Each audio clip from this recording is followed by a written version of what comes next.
lie there in that old curiosity. I recall the night, the stars were shining bright. We were riding around in the rain. He asked me for a kiss, I said I didn't kiss. We kept riding around in the rain.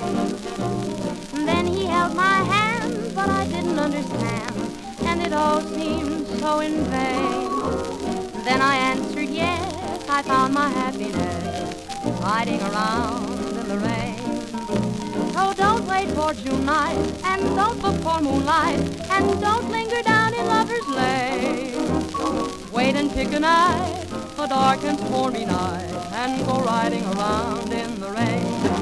I recall the night, the stars were bright, we were riding around in the rain.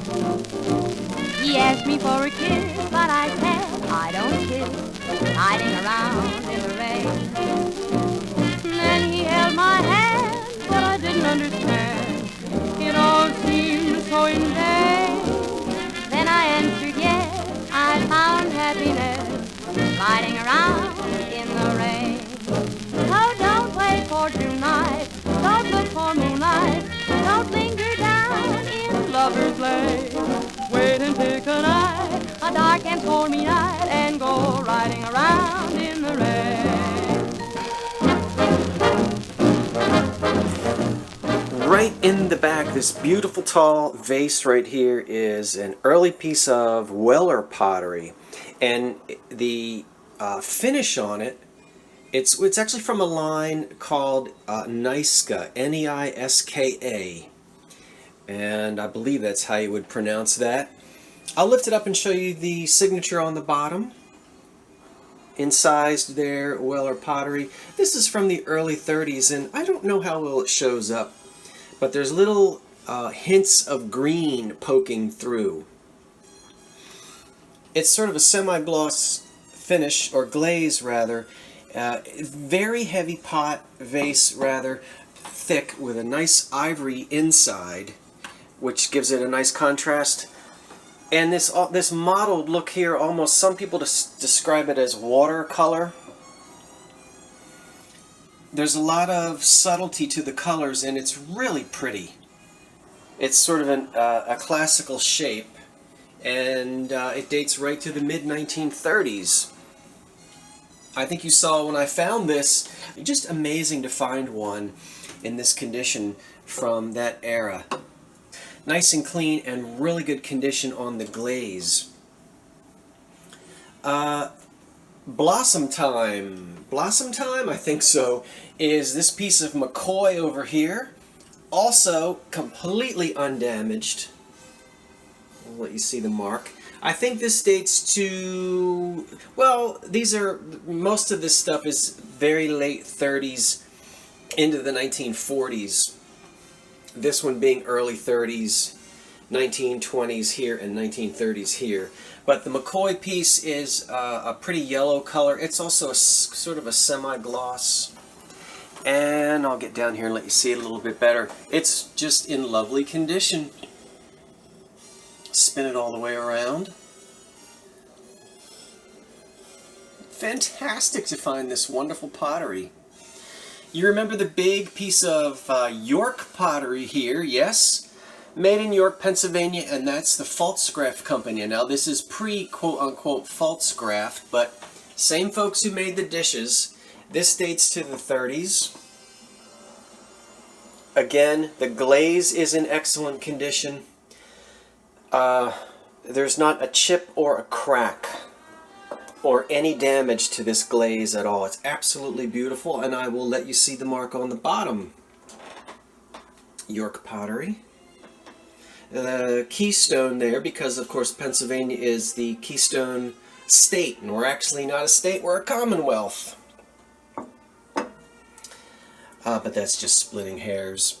So this has been used, a little dirty on the inside, but beautiful on the outside. Just fantastic. And then, of course, everybody knows when you see this that it's Hull pottery, H-U-L-L. Typical soft palette that they use, these pastel colors. and we go from this blue to the creamy ivory color up to the pink. Hall loved making this color combination, and this one is called, if I remember correctly, Wildflower. I hope I remember. You can check out better pictures and full descriptions at Scott's Old Curiosity Shop. The link to the shop is in the description box below. There's no damage on this. It's super clean.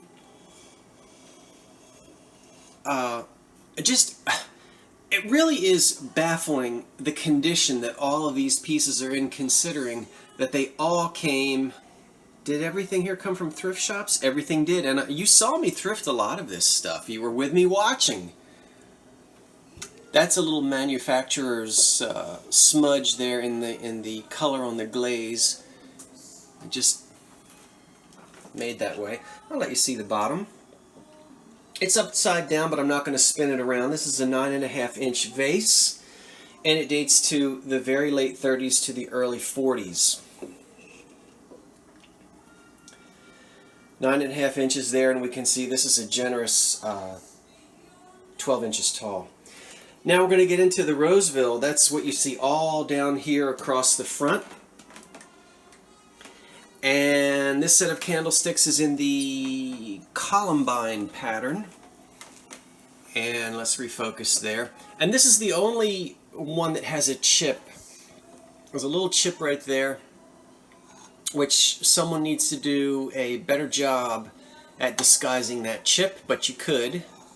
And then this one also has, down at the bottom, a very small chip right there, which isn't really seen, but it does affect the value of these. Okay, there's the Roseville mark. And here's the other one on this side. Again, the Columbine pattern. I don't have the exact dates, but again, we're talking about the late 30s, mid to late 30s into the 1940s. And then this wonderful bleeding heart flower bowl, console bowl with its matching frog. Now, I don't use the word rare very often. It's quite rare when you hear me say it. But I'll say this is hard to find. I wouldn't necessarily use the term rare, but you're not going to find the matching flower frog every day. In fact, there are none on eBay at the moment, nor have any sold in the last 90 days. But here's the pretty bleeding heart pattern, the wonderful Art Deco handles on the side, and it's just amazing to think that with all of these points, I think there are six or eight points on this bowl, not a chip on any of them. It is perfect. Not a chip anywhere, nor on the flower frog. There's no calcium deposits. We don't see any trace of water damage anywhere on any of this. It's just unbelievable. And look at how sharp that signature is on the bottom. This was early in the run of this mold. You normally don't, what's typical, and what you normally see, is a very shallow signature like that. And that's not that bad on that one. But the molds were used, and this we can see just how deep and sharp and how high the relief is on that signature. Just unbelievable. How many times have I said unbelievable in this video? Now, I know somebody's going to say, well, how do you know it's not that reproduction stuff from China? Now, how do you know it's not? Because when you hang around the real thing, when you feel it and rub your hands over it and take a really good look at the color of the paint, the detail, the crispness of the detail, the way the paint it's beautifully applied. There's no mistaking the original McCoy, which is right there, from the Chinese fake stuff. Now, if you really want to learn more about it, there are websites where you can go and find what the fake signatures look like. And they don't say made in China on them. A lot of them will just say Roseville, USA, which is incredible that it's coming into this country being made in China, and it says USA on it. And look at this frog. Look at the beautiful lines on that. I really don't want to drop this on my marble countertop. Absolutely beautiful.